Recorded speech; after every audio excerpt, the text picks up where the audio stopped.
अंत में मैं अभी Panna Lal memorial charitable trust के संस्थापक मिस्टर राजेश कुमार जी को आमंत्रित करूंगा। इनके बारे में चेयरमैन साहब ने सारी बातें बता दी है। अभी मैं इन्हें स्टेज पे आमंत्रित करना चाहता हूँ। मिस्टर राजेश कुमार।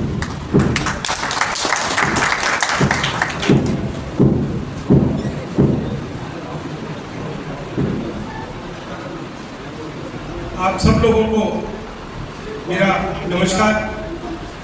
आप सब लोगों को जय हिंद। कुछ लोग कह रहे सिविलियंस और आर्मी के लोगों में तो वो गलतियां सिविलियंस अक्सर कर देते हैं, पर आपने करेक्ट किया। दोबारा मैं बोलता हूँ जय हिंद। जोर से यार।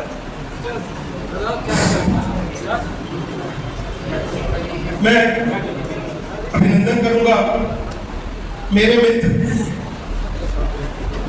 Colonel TP Rana ji, colonel Pratap जी, शायद आगे प्रताप सिंह जी, आपके लीग के चेयरमैन मसरफ जी, कोटली एग्जीक्यूटिव और ऑल एक्स सर्विसमैन, और मेरे मित्र हरि सिंह जी। और सबसे पहले मैं अक्सर ये बातें बोलता हूँ, कोई भी समारोह हो, मैं कई समारोह आप सब लोगों का प्यार है बुलाते हैं, कोई मैंने आज तक ऐसा समारोह नहीं देखा जिसमें महिलाएं न हो। महिलाओं का होना तो अत्यंत आवश्यक है। किसी भी कार्यक्रम को सक्सेसफुल बनाने के लिए हमारे हिमाचल में, हमारे क्षेत्र में महिलाओं का बहुत बड़ा योगदान है। तो मैं एक बार सब लोगों से दरख्वास्त करूंगा, जोर से तालियां बजाएं। जितनी भी मेरी बहनें बैठी हैं, मैं उनका अभिनंदन करता हूँ, दिल से उनको नमस्कार करता हूँ और आप सब लोगों को नमस्कार करता हूँ। सबसे पहले मैं आपको शुभकामनाएं देना चाहता हूँ। आज का वो दिन है जो आप सब लोग यूनिटी की तरफ से शुरुआत की आपने, रेजिंग डे है। और मैं एक बात हमेशा बोलना चाहता हूँ, कर्नल प्रताप की बात को भी मैं, राणा जी की बात को भी मैं अप्रिशिएट करता हूँ। हम लोग अगर एक हैं तो हम बहुत ताकतवर हैं। अगर हम एक नहीं हैं तो हमारी कोई रिकॉग्नाइजेशन नहीं है, कोई रिकॉग्नाइज नहीं करने करेगा। तो हम लोग इस दिन को बहुत अच्छे से सेलिब्रेट करें और आने वाले भविष्य में जो आज किया है उससे कहीं ज्यादा करें, मैं ऐसा चाहता हूँ। और मैं आप सब लोगों के साथ हूँ, जिस तरह से भी आप मुझे चाहेंगे मैं आपके साथ हमेशा खड़ा हूँगा।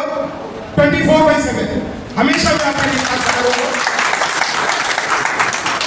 मैं हमेशा सोचता था जब छोटा था तो आजादी की बातें सुनते थे, वॉर्स की बातें सुनते थे, बहुत जोश आता था। फिल्में देखते थे आर्मी की, आप सब लोगों का क्या क्या कंट्रीब्यूशन है नहीं पता था, पर ऐसे धीरे धीरे हमें पता चलने लगा।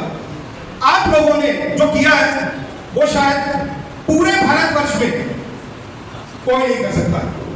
बिजनेस करते हैं लोग, सर्विस करते हैं लोग, लेकिन अपनी जान को जोखिम में डाल के उस पूरे भारतवर्ष की रक्षा करना वो सिर्फ आप ही लोग कर सकते हैं और कोई नहीं कर सकता। मैं अभिनंदन करता हूं आप सब लोगों का। मैं हमेशा एक बात हर जगह बोलना चाहता हूं, हर जगह बोलता हूं कि आप सब लोगों को, आपके परिवारों को, आपको, आपके बच्चों को एक अलग से सम्मान मिलना चाहिए। मेरी दिली इच्छा है, एक अलग से देखा जाना चाहिए। पूरे गांव में आप लोगों को एक अलग नजर से देखा जाना चाहिए। आप लोगों ने दिया है, लिया कुछ नहीं है। आपने समाज को दिया, हमारे क्षेत्र को दिया, हमारे देश को दिया, आपने दिया ही दिया है। मैं हमेशा एक बात हमेशा मेरे दिल में रहती थी कि आप सब लोगों को ऐसा सम्मान मिलना चाहिए जो कि अलग दिखे कि नहीं ये आर्मी के लोग हैं, ये आर्मी का परिवार है, इनको कोई दिक्कत होती है तो सबसे पहले पूरा क्षेत्र खड़ा होगा। वो जज्बा चाहिए सब लोगों को, मेरे पूरे क्षेत्रवासियों को, कि आर्मी के लोगों की उतनी रिस्पेक्ट होनी चाहिए, उनकी एब्सेंस में उनके परिवारों की मदद होनी चाहिए। कोई भी दुख तकलीफ आती है, अधिकारियों को भी ये चाहिए, हमारे नेताओं को भी ये चाहिए कि जो हमारे भाई आज हमारे लिए लड़ाई लड़ रहे हैं, जिनकी वजह से आज हम खुली हवा में सांस ले पा रहे हैं, आजादी से घूम रहे हैं, वो सब आप लोगों के कारण है, उन भाइयों के कारण है जिन्होंने अपने देश के लिए अपनी कुर्बानी दी, अपना समय दिया, अपना सब कुछ न्यौछावर कर दिया। मैं हमेशा ये दुआ करता हूं कि आप सब लोगों को भगवान शक्ति दे, एक चीज और बोलना चाहता हूं जो बहुत ही प्रैक्टिकल है, जो मैंने महसूस की है। आप सब लोग मेरे से उम्र में बड़े हैं, क्योंकि रिटायर्ड है तो जाहिर सी बात है आप सब लोग मेरे से उम्र में बड़े हैं। आप लोगों के पहला रोल जो आपने आर्मी में किया, सब लोग साथ होते थे, एक कल्चर बना, एक सिस्टम बना। जब आप रिटायर होकर आते हैं तो आप लोगों को बहुत तकलीफ होती है एडजस्ट होने में, ऐसा है या नहीं? और ये बात बहुत ही स्वाभाविक सी बात है। आप पूरी जिंदगी एक ऐसे एटमॉस्फेयर में रहे जिधर बिल्कुल अलग है, वो दुनिया अलग है। उधर स्वार्थ की बात नहीं होती है, उधर जज्बे की बात होती है, उधर लड़ने की बात होती है, दुश्मन को पछाड़ने की बात होती है। पर जब आप इधर आते हैं तो आपको बहुत तकलीफें सहनी पड़ती है। मैं इस बात को समझता हूँ, मेरी कई लोगों से बात हुई, क्योंकि हमारे क्षेत्र में कई ऐसी चीजें, हमारे क्षेत्र में पूरे भारतवर्ष में स्वार्थ है, लोभ है, आप सब लोगों को जानकारियां नहीं होती है, इसलिए आप अपने आप को मिसफिट समझते हैं इस समाज में। ऐसा होता है ना? लेकिन मैं अपने लोगों को यह बताना चाहता हूं, आपके माध्यम से बताना चाहता हूं, मीडिया के माध्यम से बताना चाहता हूं कि हम लोग आप लोगों से कुछ सीखें। छल कपट, लोभ, ईर्ष्या, उन सब चीजों से दूर रह के अपने देश के बारे में सोचें। आप एडजस्ट हो जाते हैं, आपको समय लगता है, आप नाराज भी हो जाते हैं, आप कितनी कुर्बानियां देके जब तक पहुंचे हैं, और उसके बाद आपको लगता है कि आपने तहसीलदार के पास जाना है तो वो बाहर वेट करवा रहा है, आपका काम नहीं कर रहा है, और आप उस वक्त ये सोचते हैं कि यार मैंने देश के लिए क्या किया और ये लोग मेरे लिए क्या कर रहे हैं। बड़ी स्वाभाविक सी बात है, तकलीफ भी होती है। ऐसा नहीं होना चाहिए, मेरा अपना सोचना ही है, ऐसा बिल्कुल नहीं होना चाहिए। आप लोगों को हर चीज में प्रायोरिटी मिलनी चाहिए। और अगर मुझे शक्ति दी भगवान ने, आपका आशीर्वाद रहा और कभी ऐसा मौका मिला कि मैं आपके लिए कुछ कर पाऊं, तो मैं पहला आदमी होऊंगा जो आपके लिए जो आप कहेंगे वो करना चाहूंगा। ये मेरा वादा है आपके साथ। मेरे बारे में, मेरी संस्था के बारे में बताया है। मेरा परिवार दिल्ली में रहता है, और दूसरा परिवार, मैं अक्सर बोलता हूं, दूसरा परिवार आप सब लोग हैं, मेरे बड़े हैं, बहुत ही सम्मानीय है मेरे लिए। और ये पूरा क्षेत्र है जिस क्षेत्र के लिए मैं बहुत कुछ करना चाहता हूं। मैं अपनी जिंदगी संघर्ष से जीत चुका हूं, और अब मेरे बच्चे भी सेट हैं, सब कुछ सेट है। मेरे माता पिता जिनके नाम से मैंने ट्रस्ट बनाई थी, वो अक्सर बोला करते थे कि कुछ चीजें हमें समाज के लिए भी करनी चाहिए। समाज ने हमें बहुत कुछ दिया, बहुत कुछ दिया, पर कुछ प्रतिशत हमें समाज को वापस देना चाहिए। मेरा वो प्रयास है। मेरे पास दो रास्ते थे, रिटायरमेंट मैंने ली, मेरे बच्चे काम संभालते हैं। मेरे पास दो रास्ते थे कि मैं पूरी दुनिया घूमूं, ऐशो आराम करूं, टूरिज्म में जाऊं, दुनिया देखूं, लोगों से मिलूं, और दूसरा ऑप्शन ये था कि मैं अपने क्षेत्र में जाऊं और लोगों के लिए काम करूं। जैसा मेरे माता पिता बोलते थे कि कुछ काम आपको अपने क्षेत्र में अपने लोगों के लिए भी करना चाहिए, तो मैंने वो रास्ता न चुन के कठिन रास्ता चुना। मैं इधर आया, एक साल पहले आया, और मैंने ये संस्था बनाई। इसमें हम अपाहिज लोगों की मदद करते हैं, गरीब लोगों की मदद करते हैं, गरीब बच्चियों के विवाह के लिए मदद करते हैं, बच्चों की पढ़ाई के लिए मदद करते हैं, उनकी एडमिशन करवाते हैं। और जितना भी आपकी जिंदगी में कोई भी काम होता है, उसका कोई भी विवरण नहीं है, उसको जो आपको जरूरत है वो सब हमारी संस्था करना चाहती है, जिसमें सामाजिक प्रॉब्लम्स है, प्रशासनिक है, पारिवारिक है, सबकी हम मदद करना चाहते हैं। और मैं चाहता हूं मेरे क्षेत्र में उतनी खुशहाली हो जितना कि किसी भी क्षेत्र में हर आदमी का एक इच्छा होती है कि मैं ऐसे क्षेत्र में रहूं जिधर खुशहाली हो, परिवार खुश हो, सब लोगों की जिंदगी में दुख तकलीफें कम हो। मेरा वही प्रयास है। और खासकर मैं आप लोगों के लिए, जो मैंने बोला भी आपको, मैं चाहता हूं कि आप लोगों की कुर्बानी, आप लोगों की गई चीजें दुनिया में पता चले, हमारे क्षेत्र में पता चले। आज आप ज्यादातर लोग, मुझे ऐसा लगता है कि आप एक गुमनाम जिंदगी जी रहे हैं। ऐसा है या नहीं? गुमनाम से मतलब आपके आस पड़ोस में आपको जानते हैं, आपके कुर्बानियों को जानते हैं, आपके जज्बे को जानते हैं, लेकिन पूरा क्षेत्र आपको नहीं जानता है। मैं चाहता हूं कि मेरे जितने भाई हैं, फौजी भाई हैं, मेरे बड़े भाई हैं, बहुत ही सम्मान है मेरे दिल में, उनको पूरा हमारा सदर क्षेत्र जाने। क्या ये जरूरी है? आप मुझे बताएं, क्या ये जरूरी है या नहीं है? मैं चाहता हूं हर एक आदमी, जैसे कि मेरे आदरणीय दो भाई लोग बैठे जिन्होंने शूटिंग में इतना नाम कमाया, लेकिन अनफॉर्चुनेटली मुझे भी आज ही पता चला, जबकि इंटरनेशनल लेवल पे खेलने वाले हमारे भाई, जिनके बारे में पूरे हिंदुस्तान को जानकारी होनी चाहिए थी, हमारे क्षेत्र को जानकारी होनी चाहिए थी, लेकिन शायद नहीं है, मुझे ऐसा लगता है। मैं एक आपसे अपील करना चाहता हूं, आपको एक बताना चाहता हूं कि मैं क्या करना चाहता हूं जिससे कि आप लोगों को सब लोग जाने। मैं चाहता हूं मंडी में या कोटली में, आप तय करके बताएं मुझे, हम लोग एक ऐसा बड़ा कार्यक्रम करें जिसमें कि आप सब लोगों की जो उपलब्धियां हैं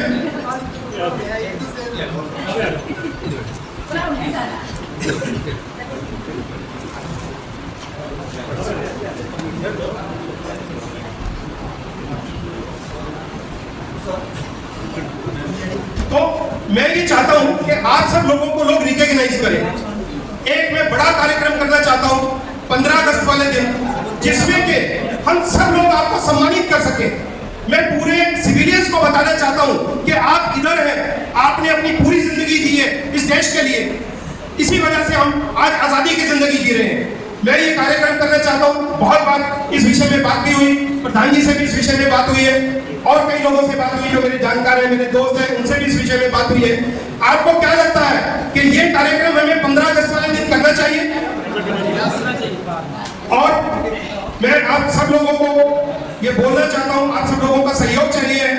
आप अपनी अपनी उपलब्धियां हमारी संस्था की एक व्हाट्सएप ग्रुप है उसमें आप डालें, या अपने आपके कोई ग्रुप हो उसमें आप हमें ऐड कर दीजिए, मेरा नंबर ऐड कर दीजिए, जिससे कि हम आपका एक रिकॉर्ड बना सके और उस दिन उस कार्यक्रम में हम बता सके कि आप लोगों ने क्या क्या किया है अपने देश के लिए। तो ये मेरी इच्छा है, आप मुझे सहयोग दें। अगर आप ऐसा चाहते हैं कि ऐसा मैं कार्यक्रम ऑर्गेनाइज करूं, ऐसा कार्यक्रम मैं शुरू करूं जो कि 1 साल के लिए नहीं होगा, या कोटली में करें, जिधर आप ठीक समझे उधर मैं चाहता हूं। आप लोग इस बारे में विचार करें, विचार विमर्श करके मुझे बताएं। मैं मसरम जी से भी निवेदन करूंगा कि इस विषय में सोचें और मुझे जानकारी दें कि आप करना चाहते हैं, क्या रूपरेखा होगी, कैसे करेंगे। अभी मसरम जी ने बोला कि वो बिल्डिंग बन रही है। मैं कहता हूं वो बिल्डिंग इसलिए भी जरूरी है कि आपके पास एक ऐसा ठिकाना हो जिधर आप आ सके और मिल सके। ये बहुत जरूरी है, बहुत अच्छा इनिशिएटिव है, और मैं आप सब लोगों की तारीफ करता हूँ, सब पार्टी कार्यकारिणी की तारीफ करता हूँ कि आपने उसको 3 मंजिल तक पहुंचाने का प्रयास किया है। पहली फिनिश हो चुकी है, बाकी 2 बाकी है, उसमें भी काम होंगे, और मैं भी प्रयास करूंगा कि मैं ज्यादा से ज्यादा धन जुटा सकूं, लोगों से मैं ले सकूं और आप तक पहुंचा सकूं। आप सब लोगों का अंत में मैं सिर्फ इतना ही कहना चाहूंगा कि आपको एक लड़ाई लड़नी है, एक लड़ाई लड़नी है मेरे साथ मिलकर। हम सब लोगों को एक लड़ाई लड़नी है। हमारे क्षेत्र में बहुत समस्याएं हैं, बहुत समस्याएं हैं। मैं आपसे एक चीज पूछना चाहता हूं, मैं किसी की आलोचना करने नहीं आया हूं, आज बहुत ही शुभ दिन है, हर्षोल्लास का दिन है, पर मैं आपसे कुछ सवाल करना चाहता हूं और आपसे समझना चाहता हूं कि वो जरूरी है या नहीं है। आज तक जितने भी कार्यक्रम, जितने भी लोग आए, हमारे नेता कोई भी आया, क्या किसी ने आज तक इस विषय में बात की कि हमने ड्रग्स से लड़ना है और हम सब मिलकर लड़ेंगे? ऐसा कभी किसी ने बोला? नहीं। मैंने एक लड़ाई शुरू की है ड्रग्स के विरुद्ध, उसमें हमारे क्षेत्र की हर महिला मंडल मेरे साथ है। हमने मंडी में भी कार्यक्रम किया था और बहुत संख्या में महिलाएं पहुंची, करीब 3,500-4 हजार महिलाएं पहुंची। शहरी मंच में हमने कार्यक्रम किया था। दूसरा सवाल मैं आपसे पूछना चाहता हूं, क्या कभी किसी ने यह बोला कि हर हमारे क्षेत्र में हॉस्पिटल में 2 डॉक्टर होने चाहिए, एक गायनिक सर्जन और एक हार्ट स्पेशलिस्ट और जनरल स्पेशलिस्ट? ऐसा किसी ने बोला आज तक आपसे? क्या आपको लगता है कि जरूरी है? क्या आपको किसी ने बोला कि हमारे बच्चों के लिए आर्मी में जाने के लिए एनडीए की एजुकेशन चाहिए होती है, कोर्स चाहिए होता है जिससे बच्चा सेकंड लेफ्टिनेंट लगता है? क्या किसी ने बोला कि मैं मंडी क्षेत्र में ऐसा इंस्टीट्यूट बना के दूंगा? क्या किसी ने बोला? क्या आपको लगता नहीं है कि ये जरूरी है?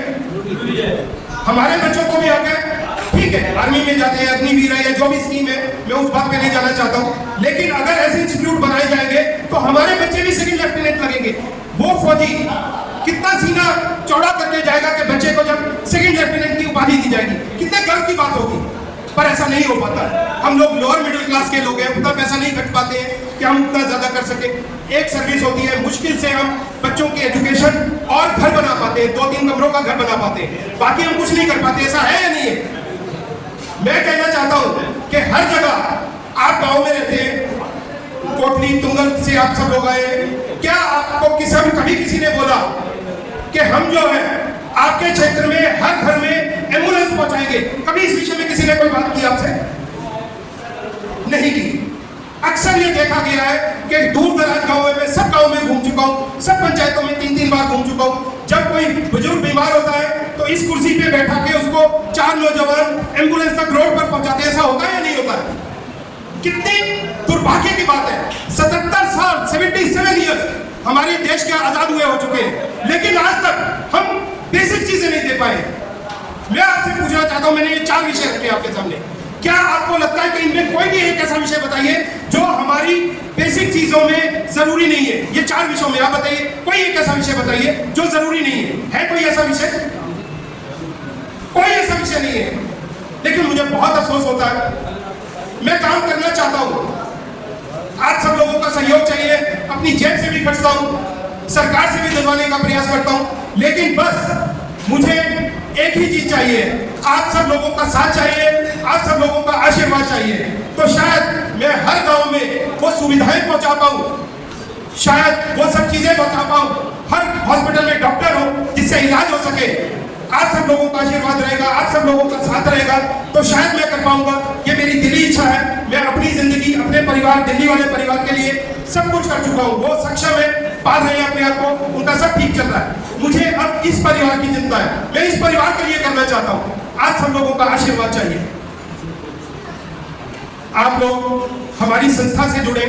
मैं चाहता हूँ हमारी संस्था के लोग हर पंचायत में हो, हर जगह हो, जिससे किसी को भी आपके क्षेत्र में दुख तकलीफ होती है, कोई बच्चा गरीब है, विवाह होना है, किसी की डेथ है, किसी को और दुख तकलीफ है, तो मुझ तक जानकारी पहुंच पाए तो मैं मदद कर पाऊंगा, और वो आपके माध्यम से हो सकता है। आप मुझे सहायता करें, आप मेरी संस्था से जुड़े। मुझे आपसे कुछ नहीं चाहिए, सिर्फ चाहिए सहयोग और आपका आशीर्वाद। ज्यादा से ज्यादा लोग जुड़े तो मुझे लगेगा कि मैं ज्यादा असहाय और गरीब लोगों तक पहुंच पाऊंगा, ज्यादा समस्याओं को समझ पाऊंगा।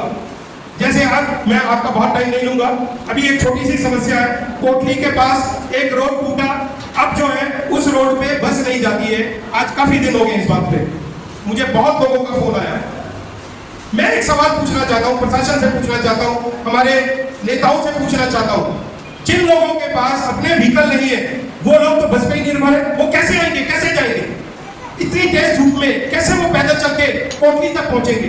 कोटली आपका बहुत बड़ा बाजार है, ज्यादातर आसपास के 16 पंचायतों के लोग कोटली में आते हैं, कैसे आ पाएंगे वो? उस तरफ के लोग कैसे आ पाएंगे? ऐसी कई समस्याएं हैं जो एड्रेस ही नहीं होती है, पता ही नहीं चलता है। मैं आपसे गुजारिश करता हूं, आप इस प्रकार की कोई भी समस्या हो तो आप मुझे बताएं, मैं आपके लिए लड़ना चाहता हूं, आपका सहयोग चाहता हूं। अंत में मैं आप सब लोगों का बहुत बहुत धन्यवाद करना चाहता हूं। आप सब लोगों ने मेरी बात को सुना। अगर मैं ठीक हूं, अगर मेरे एफर्ट्स ईमानदारी से हो रहे हैं, या जितनी आपको मेरे बारे में जानकारी है, तो मेरा साथ दें, मेरे साथ खड़े हो, और मैं तो हमेशा आपके साथ खड़ा ही हूं। और मैं अंत में अपनी तरफ से 51,000 रुपए इस बिल्डिंग को देना चाहता हूं, और बताना चाहता हूं कि ये अंत नहीं है, ये शुरुआत है, ये अंत नहीं है। जितनी आप लोगों को उस बिल्डिंग की जरूरत है, उतनी ही सब लोगों को जरूरत है। तो मैं चाहूंगा कि आप सब लोग मुझे जानकारी दें, और मैं चेयरमैन साहब से भी बोलूंगा, जिस दिन मैं इधर होऊंगा तो चेयरमैन साहब, मैं चाहूंगा कि एक बार उधर मैं जाऊं भी। और इतना ही नहीं है, जो मैं कर रहा हूं वो तो मुझे करना ही है, लेकिन इतना ही नहीं है, मैं सब लोगों से बात करूंगा। हमारी नवनिर्वाचित MP साहिबा है, उनसे बात करूंगा, मुख्यमंत्री से भी मेरा मिलना होता है, तो उस विषय में भी बात करूंगा। और आपकी वो 3 मंजिल बिल्डिंग मेरे हिसाब से बनना बहुत जरूरी है। YouTube पर हमारे चैनल को सब्सक्राइब करें और रेगुलर अपडेट के लिए बेल आइकन दबाएं।